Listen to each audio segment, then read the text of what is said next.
A very big New Year's treat. We welcome to the show the incoming Arkansas Governor, Sarah Huckabee Sanders, my dear friend. Happy New Year, Sarah, point number one. Happy New Year. All right, so Governor Sanders, or governor to be, says, January 10th, when is the inauguration? January 10th, we're less than a week away, so we're in full countdown mode and getting excited about the events and agenda coming up here over the course of the next couple of weeks. All right, so let's just say in the next few moments, you look at the polls, inflation, immigration, education, parents and education, the whole energy problem. You're watching what's going on with the House, but it seems like that one's more personalities than it is policies. You watched the debacle of Mitch McConnell giving up on the omnibus. What Sarah Sanders want to do for the state of Arkansas? How do you relate to these tough issues now?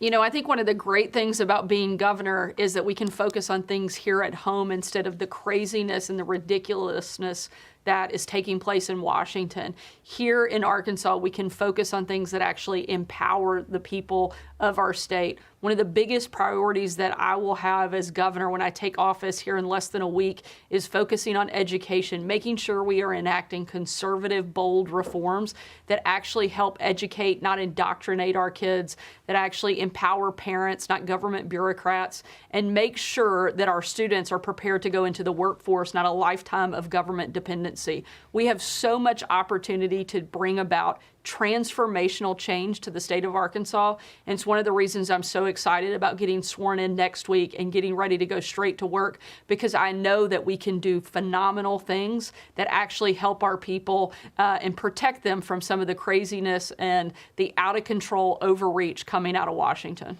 You know, Sarah, on that stuff, a big theme, many of the states are picking up on this, workfare, not welfare. That's a big theme. You know, you mentioned education. That's a huge thing. I get that. But is there a way, or maybe it's already started in Arkansas, better to have, look, safety net, absolutely. Generosity, absolutely. But at some point, you got to go back to work. Work is, you know, dignity of work. Work is godly. Any trade-offs there in Arkansas? I think focusing on building a skilled, qualified workforce is absolutely imperative for our state and, frankly, for every state. I hope that Arkansas can be a national leader in this space. It's one of the reasons education is such a big priority, laying that foundation, making sure that we are doing a great job of preparing our students so that we're growing our economy. We are expanding and growing businesses that already exist here, but we're also using that as a tool to recruit business to come in because we have built the workforce that they need to be successful. I'm confident that we can do that. We have a legislature that is hungry to get to work, and I look forward to working very closely with them and putting Arkansas on the map as the leader when it comes to workforce development anywhere in the country. You know, that's interesting.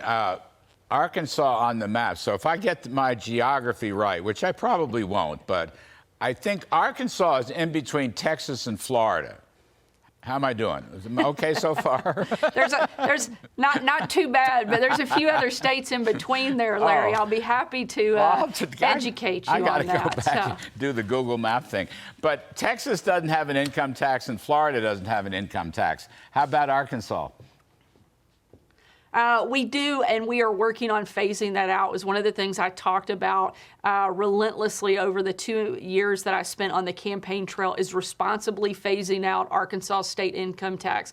We have to stop penalizing people who are working hard, and that is one of the best ways that we can do that. We had a historic tax cut last year, and we're going to continue to build on that, continue to chip away until Arkansas no longer has an income tax, not just so that we can be competitive with states like Texas and Tennessee and Florida, but frankly, so that we can be competitive in a global economy, which I know Arkansas is more than capable of doing.